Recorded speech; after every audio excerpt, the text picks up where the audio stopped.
It was a hurricane last year that propelled Michael Tyler to launch Hunger Crusaders, and now he's jumping into action to help those in Dorian's path.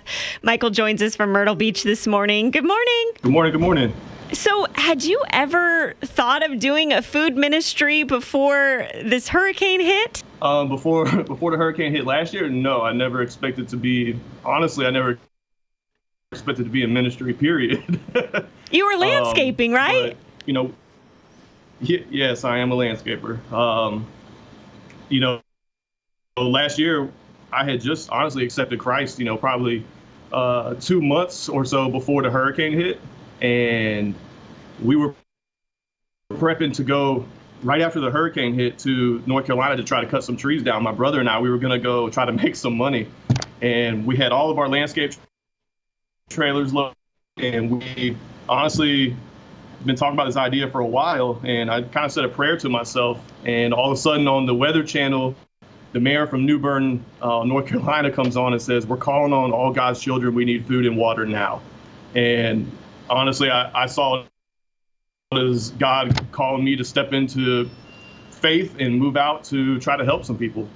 And done so quickly. I mean, you're already a Christian and boom, you get called into the ministry just like that. So curious, how are you preparing for Dorian? Because as we see some of the tracks, Myrtle Beach might be affected big time because of the storm. So we have actually been, yesterday I went to Outreach Farm. These are people who donate protein to me for the Hunger Crusaders.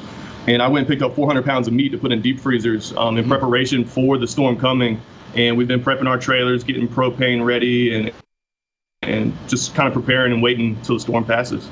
Just to make the connection, Michael is the man who surprised Pinky, a Greenville woman who's been feeding the homeless out of the trunk of her car for 30 years. A couple of weeks ago, he surprised her with this amazing trailer that she can mobily prepare food. And this was her reaction. Yes! Oh, my God. Oh, I'm about to faint. Oh, calm down. I know my brother was here. Her enthusiasm is just amazing. What is it about Pinky that made you want to help her, Michael? Honestly, we met Pinky in Spartanburg.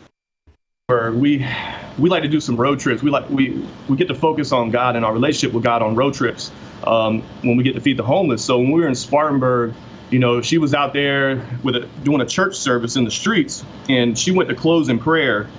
And I'm telling you, she was praying, and the sun was beaming down. It was hot. I mean, it was real hot. And she started praying that all the words and everything that we shared that day with the homeless in the streets, that the rain would just come down and God would water these seeds in, plant these seeds and water them in good. And I tell you what, out of nowhere, that rain started coming down, and it gave. I had the goosebumps all over my body, and then her just life is amazing. She lifts me up on a daily basis. Yeah, she definitely is a spitfire for God. I tell you, Pinky, we love her here. You're getting ready to help out with those who are going to be impacted by the storm as it gets closer and closer to the Carolinas. How can people help you prepare for that? Honestly, at this point in time, because we can't really take any more food donations because so many people are prepping themselves and storing it up in their houses. So if they want to donate, they can go to our Facebook page and donate on there. And we also have a donation platform that they can visit. And the link is on the Facebook page. Well, Michael, that's usually the best route to. Yeah, Michael, Hunger Crusaders, we're so grateful for you, the impact that you're making in so many lives. And we know that if Hurricane Dorian does any kind of impact to the coast, that you are there and you're ready to serve. Thank you, Michael.